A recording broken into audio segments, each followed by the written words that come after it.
Hi everyone, welcome back to another video here on the channel. Today we're continuing our FIFA 22 Custom Tactics series. This is the series where I'll show you how to recreate real systems in game. It's not a promise that you'll win every game, but it is a promise that they will be recreated as accurately as possible. My name's Ash, you'll know me as Brommer18, and today we are covering Thomas Frank's Brentford tactics. In particular, we are looking at the 4-3-3. They have often rotated this season between a more 3-5-2 shape and a 4-3-3 shape. We're looking at this one today, which is what they use more when they're playing teams lower down the table or more evenly matched. For example, the likes of Burnley, of Watford, etc.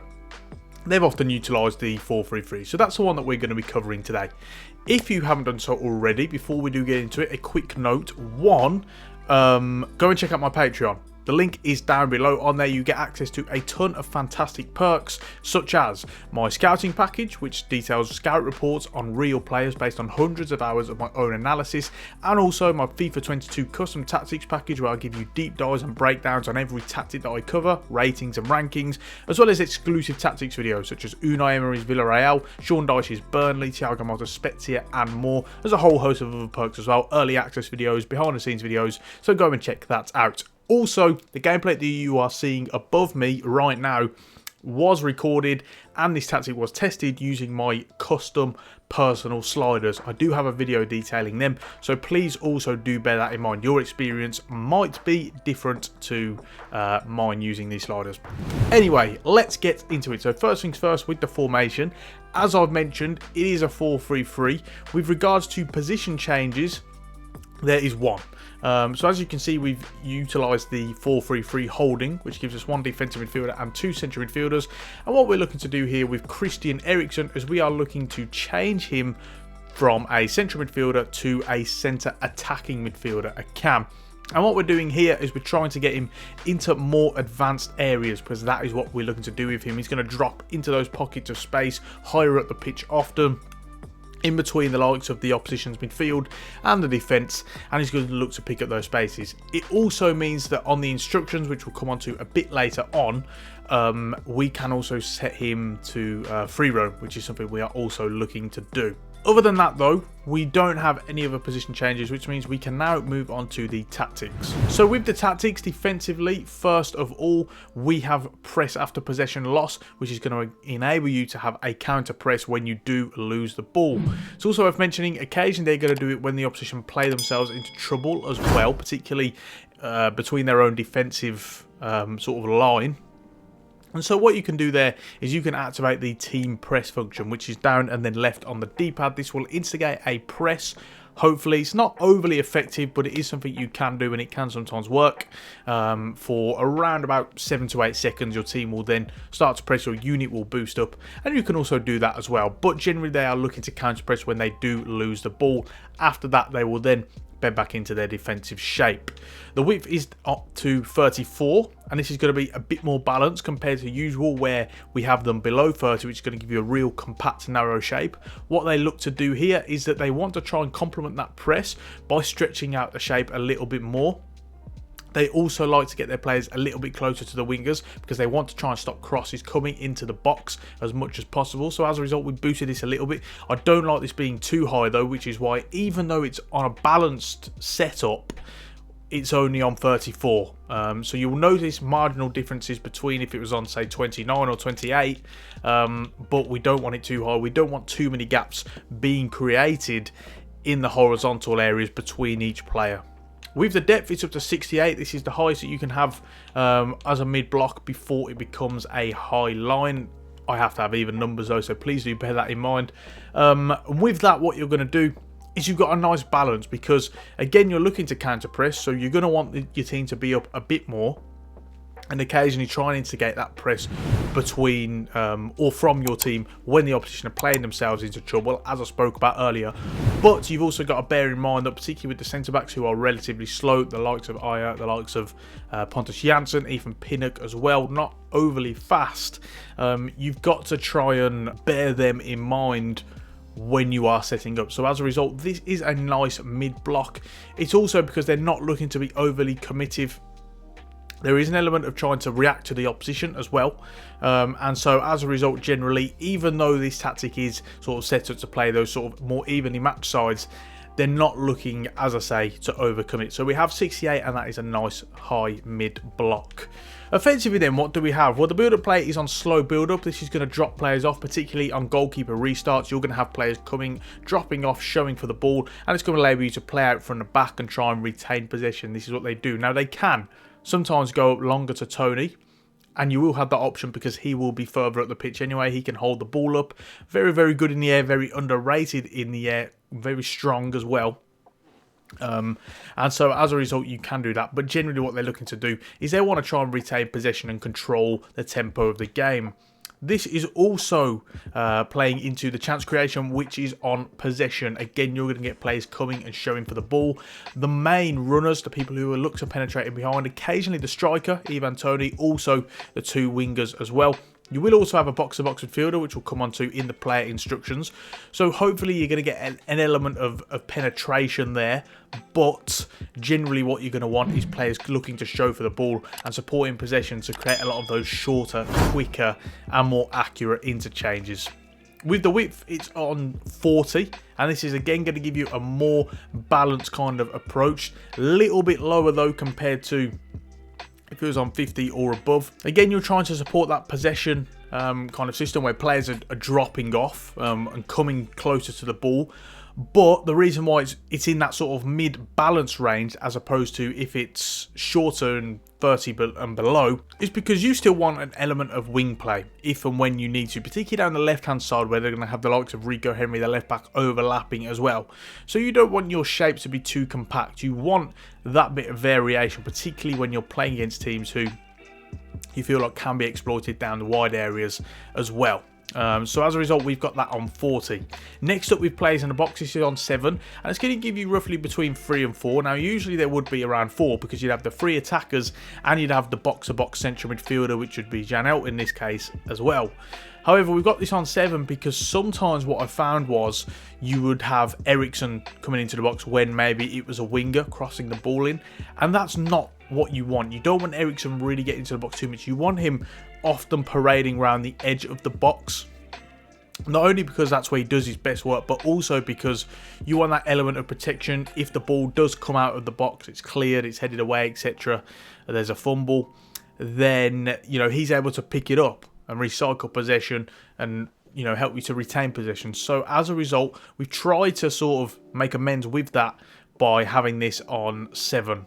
The corners and free kicks, all the set pieces, both of these are up to 4, trying to get all of these tall aerial threats in the box as much as you possibly can. It's going to give you, on the corner side, 2 players back and another one on the edge of the box as well, and enable you to still have enough players in the box who can provide that sort of aerial threat. We do come very close in that gameplay in the second half with Ivan Toney.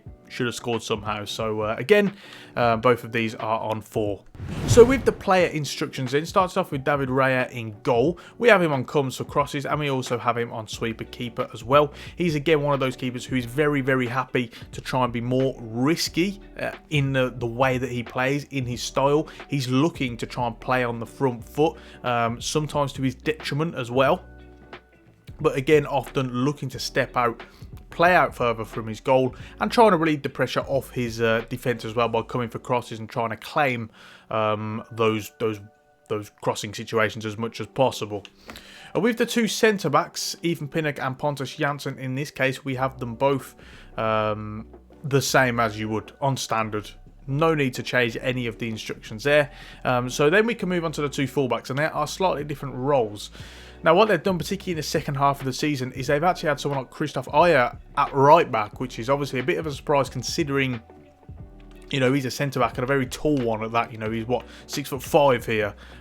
So, that's something that they are trying to change. And as a result, there are slightly different instructions. So let's look at Rico Henry first. He's the out and out attacking fullback, that modern day fullback. So you've got him on overlap and you've also got him on join the attack, and he's going to be getting forward very, very often down the flank. However, with Christoph Ayer, you've got someone who's still on overlap because these guys are going to create the most width, but his attacking runs is balanced as he's less sort of committed to getting forward in terms of, in comparison to Henry, who is constantly looking to attack and overlap and get down the flank. Whereas with Christoph Ayer, he only does it occasionally. Sometimes, though, he's going to look to try and play that role where he supports the midfield more, and he's just a little bit deeper. Again, you're trying to bear in mind his pace as well. So as a result, he's unbalanced, and you're going to notice him playing more of a supportive role, only getting forward occasionally. So with the central midfield next, starting with Norgard at defensive midfielder. Again, he's not so much that deep line playmaker, but more that out-and-out defensive midfielder. Now, there is an element of him recycling possession, and that's what we'll come on to when we talk about the player positioning shortly.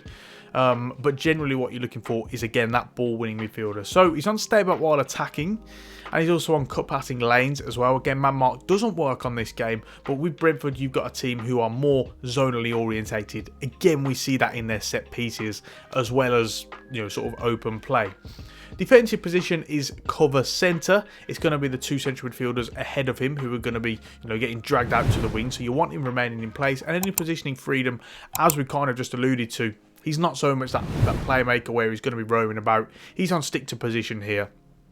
And you hope to find that generally he is going to be just within that hole, looking to kind of hold the fort and screen the back line. Next up with Janelt, in this case, this is what we were speaking about earlier with the box-to-box midfielder. You've got someone who's going to be getting down as much as possible, and that high work rate is very, very important. Make sure to check out my best box-to-box midfielders on FIFA to sign. That video did come out recently, so do check that one out. So on attacking support, we've got him on get forward. He's going to be making as many runs as possible, and we've also on getting to the box for the crosses as well.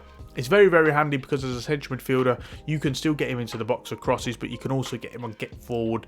But they'll also be playing a little bit deeper compared to what they would at attacking midfielder. So this is the best way to recreate that out-and-out box-to-box central midfielder.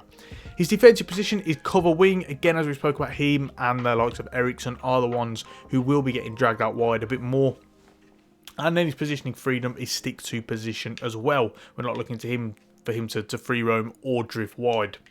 So next up we have Christian Eriksen, that attack midfielder. Naturally, as he's at attack midfield, his instructions are slightly different compared to the central midfielder. So we've got him on comeback on defence to make sure that he's tracking back in those defensive situations.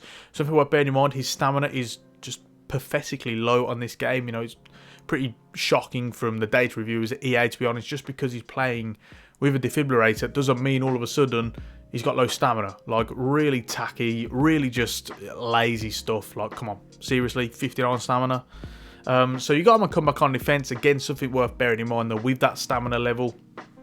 And then supporting the crosses is stay on the edge of the box. That's what we spoke about earlier with him playing that sort of upper and higher kind of possession or pivot, and also doing his best work on the edge of the box as well. His positioning freedom is free roam, and this is how you're going to get him into the game as much as possible. He's going to be picking up a lot of positions, occasionally coming out wide, occasionally coming deeper, really just trying to get him into as much space as possible so that he can kind of impact the game as much as, you know, you can possibly make that as well. And his interceptions are on normal. So next up then, with the attacking three, and we'll look at the wingers here. Both of the wingers are actually on the same instructions. So with both left and right wing, we'll look at Burmo in this case. We've got them on comeback on defence, again to make sure that they're tracking back, both working very, very hard. It's usually only Ivan Toney who is sort of forward when the opposition have got the ball in Brentford's defensive third. And then chance creation, we've got them on cut inside, and it's going to enable them to support the striker and also get into more goal scoring situations because they're going to be getting closer to the goal. And then you can complement that with getting behind on the support run. So that means they're going to be angling their runs as they look to penetrate the back line. Again, this is how I do score with Burmo in the game, so you might see that goal at some point. But again, just trying to utilise their pace and running behind the defence as much as they possibly can. Finally, we support on crosses, as we spoke about earlier on the tactical instructions. Get into the box for the cross for both of them. Right then, let's round it off with Ivan Toney. So what do we have as that out-and-out focal point? That's what we've tried to make here. We've got him on stay central with support runs, as he's always looking to play in between the posts. That's what some of the best sort of goal scorers do, really. Attacking runs is target man. Now, occasionally he will look to get in behind. The best way you can try and get this going, though, is when you do play the ball into him and feed him in, he can then lay the ball off. You lay the ball off to someone else, but you use either LB and A or L1 and X, depending on which controller you're on. And that's what this is going to do. It's just going to give you a give and go run. So he's going to lay the ball off and all of a sudden look to run in behind and penetrate the opposition.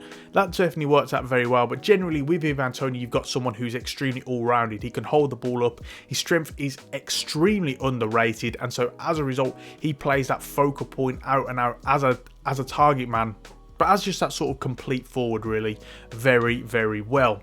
And finally, with defensive support, this is on stay forward. As I spoke about earlier, he's the one who's, well, really the only one who remains forward. Again, you can get the ball up to him quickly if and when you need to, if they're unable to sort of play it out from the back and go through the third. So you can do that as well. Right then, with that being said, that just about brings this video off to a close. If you've got any questions about the tactic, please do let me know, and I will do my best to get back to you in the comment section. Don't forget to check out my Patreon so that you can see a breakdown of this tactic with ratings and rankings, as well as every tactic that I cover on the channel, as well as a whole host of other perks as well. Check out my suitable signing series where I show you the best players to sign for every position depending on the tactic, so the best strikers to sign for possession tactics, for example. And on top of that, make sure to subscribe to the channel and ring the bell so you get notifications every time I upload.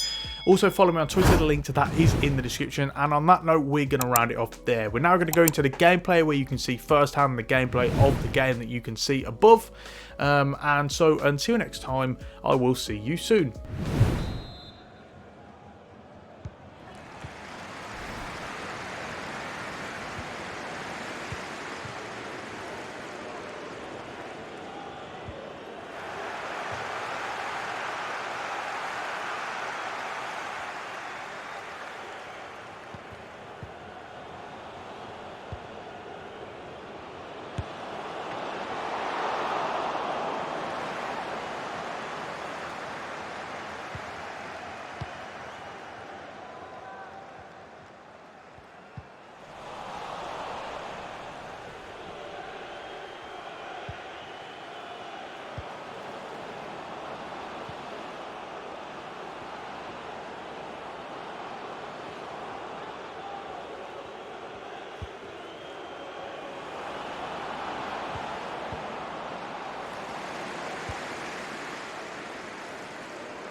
And a goal for Brentford, number 19.